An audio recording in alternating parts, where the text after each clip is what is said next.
ቡርኪና ፋሶ በምግብ እህል ራሷን እንድትችል አደረገ። መጀመሪያ የሀገሩ ገበሬዎች የመሬት ባለቤት እንዲሆኑ በማድረግ የሚታረስ የመሬት መጠን እንዲጨምር አደረገ። ቀጥሎ ኤክስፖርት ከሚደረጉት ይልቅ በሀገር ውስጥ ለምግብነት የሚውሉ ሰብሎች ቅድሚያ ተሰጥቷቸው እንዲመረቱ ወሰነ። በየአካባቢው ትናንሽ የመስኖ ግድቦችን ገነባ። ገበሬዎች የዝናብ ውሃ አጠቃቀም ላይ ዕውቀት እንዲኖራቸው ትምህርት ሰጠ። ምርታማነትን የሚያሳድጉ ዘመናዊ ቴክኖሎጂዎች ለገበሬዎች በነፃ እንዲቀርቡ አደረገ።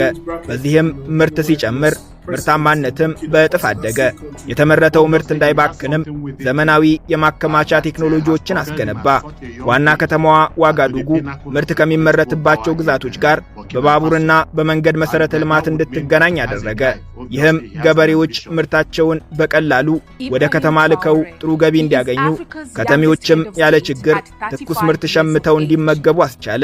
በሳህል በረሃ መሃል በሙቀት የምትንገበገበውን ቡርኪና ፋሶን ከድርቅ ተጽዕኖ ለመታደግም 10 ሚሊዮን የዛፍ ችግኞችን አስተከለ። በመሃይምነት ላይ ሀገር አቀፍ ዘመቻ ከፍቶ በ4 ዓመት ውስጥ ብቻ የተማሩ የሀገሩን ዜጎች ቁጥር በእጥፍ አሳደገ።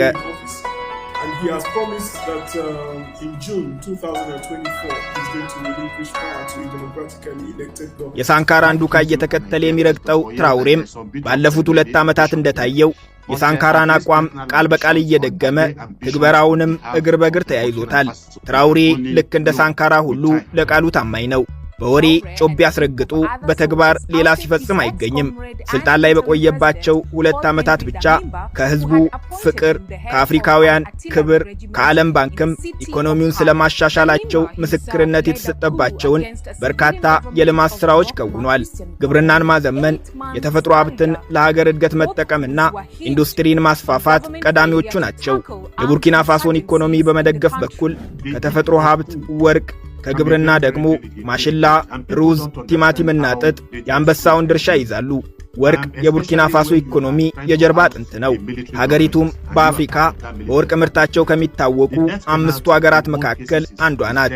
ሆኖም የወርቅ ማዕድኗ ዋነኛ ተጠቃሚዎች ግን ከቀደሙት መሪዎቿ ጋር መልካም ግንኙነት የነበራቸው የካናዳ፣ የአውስትራሊያ፣ የእንግሊዝ፣ የራሽያና ከቅርብ ጊዜ ወዲህ ደግሞ የቻይና ካምፓኒዎች ናቸው።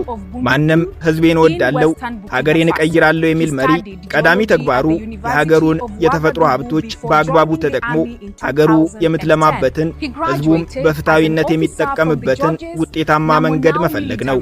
ነገርየው ገንዘብ ነውና እየቆየ ሽኩቻ እንዳይፈጥር ግን ከውጤቱ በፊት ዘመናዊና ተጠያቂነት የሰፈነበትን ግልጽ አሰራር መዘርጋት ቅድሚያ ይሰጠዋል።